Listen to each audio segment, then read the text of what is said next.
Alright, welcome back to American Truck Simulator. We have a new truck. Both we have a new truck to play with and also in the game. They just released the Western Star 47XE or something. It's kind of annoying because if you caught my last release, I just bought myself a new Volvo with the Texas paint skin and everything that I just redeemed. So now we're going to have to go replace it. But we're going to take it for a bit of a run first because I would hate to just let it be unused. So the first thing we're going to do is take a trip from where we are in Amarillo, and we're going to head down to Roswell to start with. Take a little drive through the desert, stretch the legs of our new truck. I really hope the new Western Star, I really hope the new one has a distance to empty on the driver gauge, because that was the main reason that we swapped trucks to a different one, and I knew that the Volvo had that, so that's what we've got at the moment. Thankfully, we are no longer beholden to external contracts for the sake of community events, so we can speed. We can go as fast as we like, instead of being limited to 65. So we're going to enjoy it. Get ready to turn right. This shouldn't take as long as my previous streams were. Turn right. If you haven't caught them, there's a playlist on YouTube of our cruise in Texas. Texas being the latest map DLC expansion that got released. We were exploring that. Had to do 15 external contracts for between different cities, so we've explored most of the state. There's a few bits we've missed. We'll come back and tidy up on those at a later date. First, we need to play around with the new truck. You know, new content always takes precedence. We are here. Freight market. Roswell. Take job. You've got the contract. Now go. And we're fully rested, we're fully fueled, we are all set and good to go.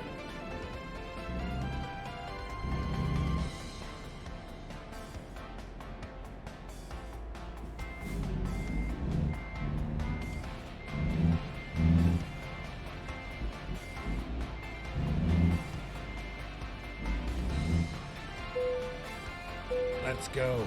Right, let's pick up this and get moving. 3 hours and 41 minutes. If I was obeying the speed limit, that would take about 12 minutes. We'll see how long it takes when I'm not. We'll see. I'm not going to take too many undue risks. The real challenge is going fast and not crashing. If we can manage that, then we're doing well. Get ready to turn right. Turn right.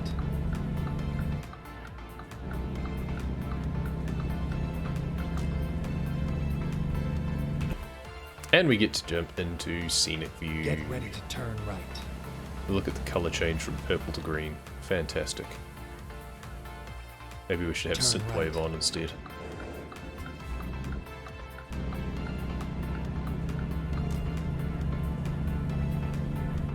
Railway crossing. Great. Please no train.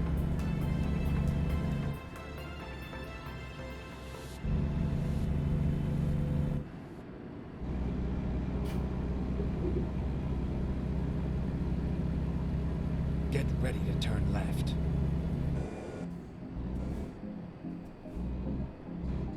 Is he turning?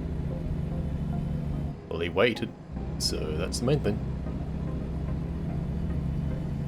And we're beginning to explore and then new keep roads left. and stuff as well, which is always good.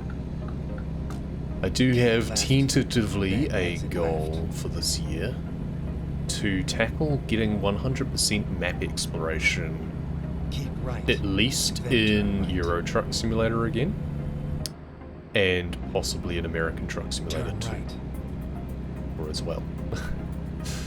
We'll see how that goes. It is more of a stretch goal than anything else, because we also want to visit all viewpoints, all photo opportunities, all of the new stuff that I've added basically. And I mean, if we're doing that, then we may as well try and discover as much as we can. It's a weird statue over there. That's a creepy cowboy. Alright.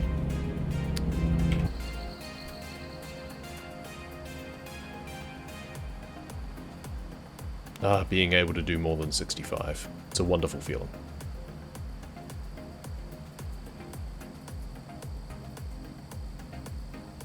We'll see what we get to. I mean, it's a 33,000 pound load, so it's not light. If we get to about 80, then I'll probably set cruise to that. Haven't figured out whether or not that squealing sort of noise when I'm in the external view is like crickets from the ambient sound, or if it's something to do with my truck. I guess it depends whether or not I hear it in town as well.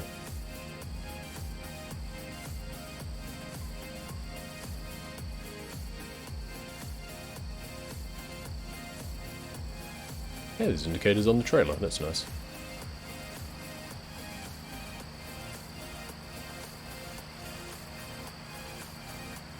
Driving isometrically is a little bit more difficult than you may think. Let's just jump into cockpit view for navigating traffic though.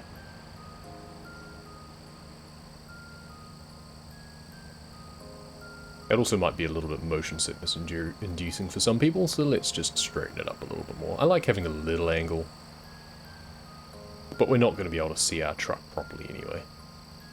It's also a bit of a boring trailer, unfortunately. But you get a much wider angle on the scenery when you're in the outside view rather than in the cockpit. So, the cab, whatever you want to call it. I'm so used to playing flying games from all through my youth that I'm used to calling things cockpits instead of cabs. It's all those years playing Freelancer.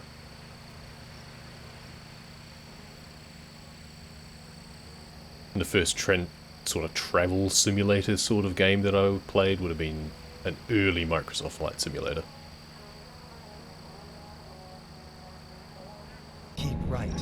I always feel that Flight Simulator kind of missed a trick a bit, and like they've had the opportunity to make it a bit different with the more recent re-releases and stuff, more recent versions, is to have some sort of like career mode. I don't believe there is. They used to have like lessons that you could take within the game, but there's never been any sort of like license progression that I'm aware of. Go straight. I don't know, I haven't played any in ages, but that would be a nice touch if you started off as like a rookie and only able to practice in little single-seater prop planes and stuff, and then just work your way up through a sort of quasi-career mode to being able to fly big jets and stuff. Kind of cool. I don't know if there's anything really like that. There's Frontier Pilot Simulator, which I should play again now that it's fully released. That was good fun. In that you have like VTOL planes and you're on an alien planet. Kind of fun, bit brutal. Really touchy physics, but a challenge. Keep left and then turn left.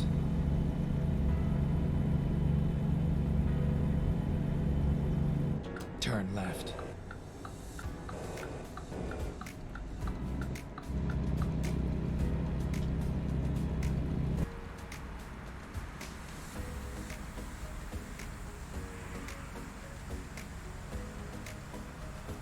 Otherwise, the closest you get to like career-based flying games is more like your space sims like X4. Go straight.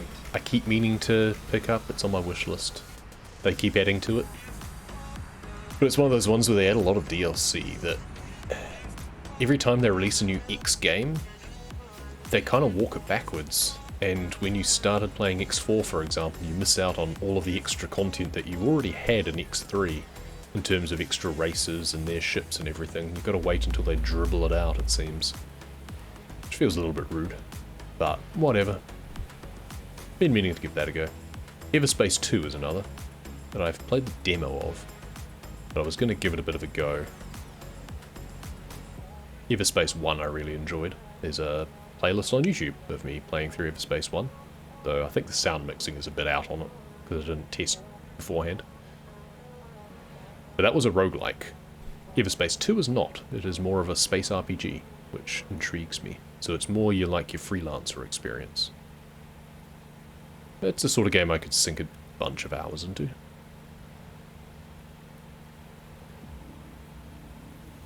Might be a case of at least playing through the prologue on stream or something.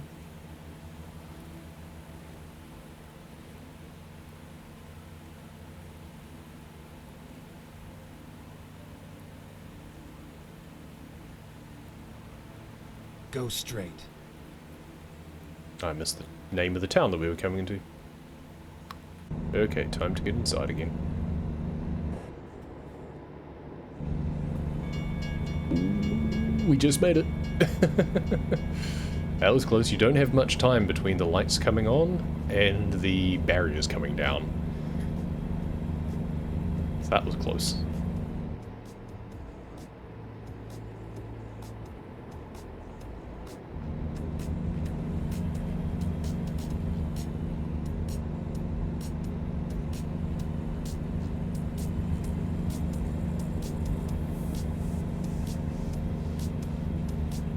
I haven't paid close attention to the gear progression of this truck when it accelerates. Whether we're skipping between things or if we're changing 1, 2, 3 all the way through to 18. I think generally they're intelligent enough to skip a few. Maybe we'll find out when we set off again.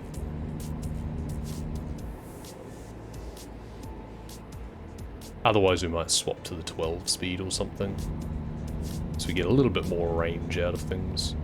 It's just annoying changing gears too much.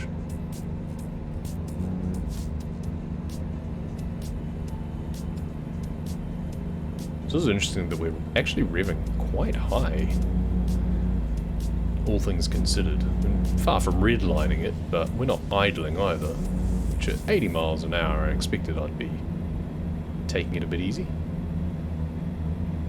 Let's just hold it down. Still on cruise control set at 80, but I'm just manually accelerating at the moment and seeing how far we can push this.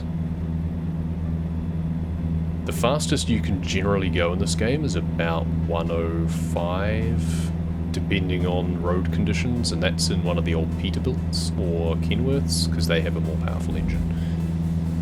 This one, if we can push up towards 100, I'd be happy. Ah, but we've got a turnaround up here, right, so and then turn right. whoop. Time to stop cruise control.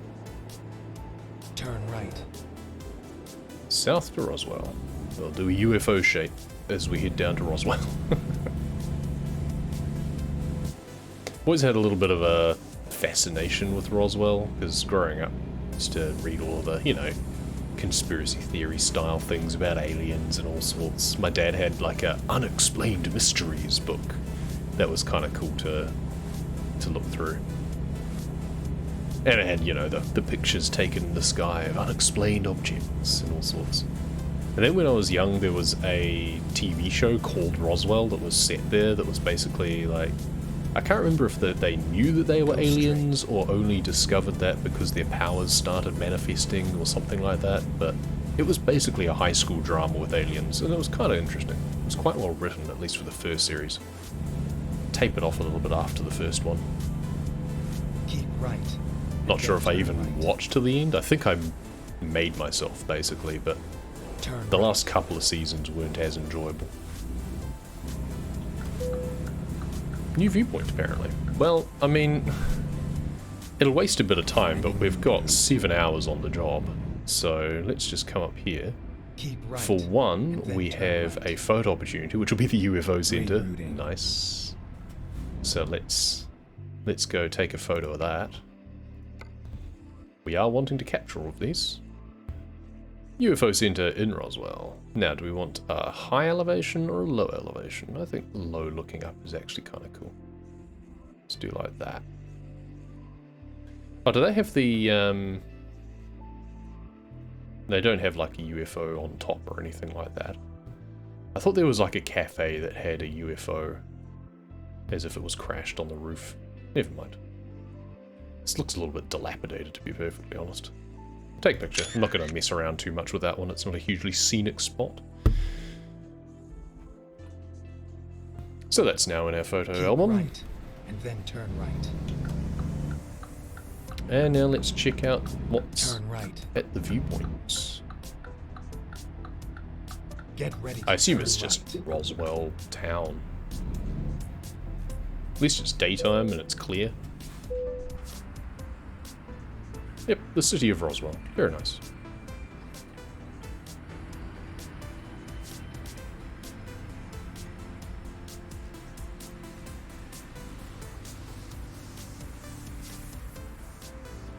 I like that you can basically read the sign that was there. It's called Town Centre.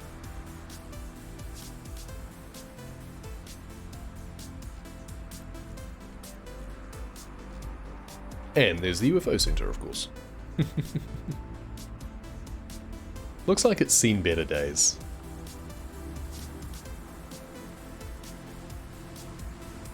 Oh, there's the UFO Gallery. That might be what I'm thinking of. It's like the UFO Museum, basically. Art Center. I thought there was one that actually had a model UFO on the roof. Oh, there's that. Believe.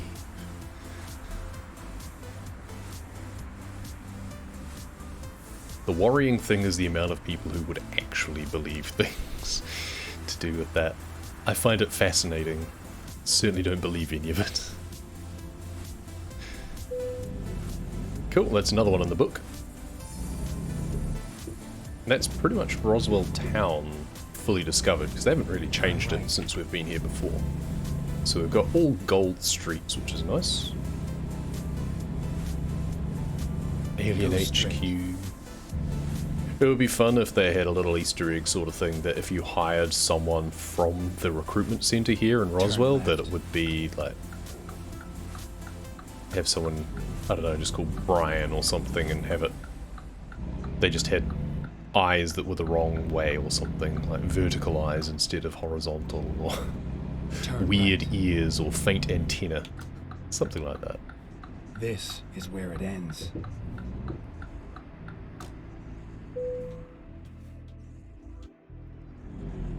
Alright, only a 40 XP park. Pretty easy.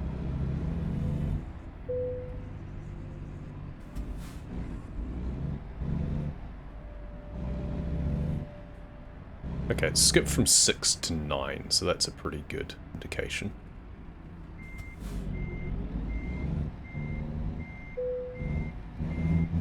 Still a significant lag between gear shifts. The speed strat these days is to use like the shifter setup so that you manually change. Or as a compromise you can just swap to sequential so that you manually control the gear shifting, and it kind of goes quicker. With using the shifter, then you can do the whole clutch stuff and saves maybe a few seconds. It adds up, because the faster you get to the top speed, the better, obviously.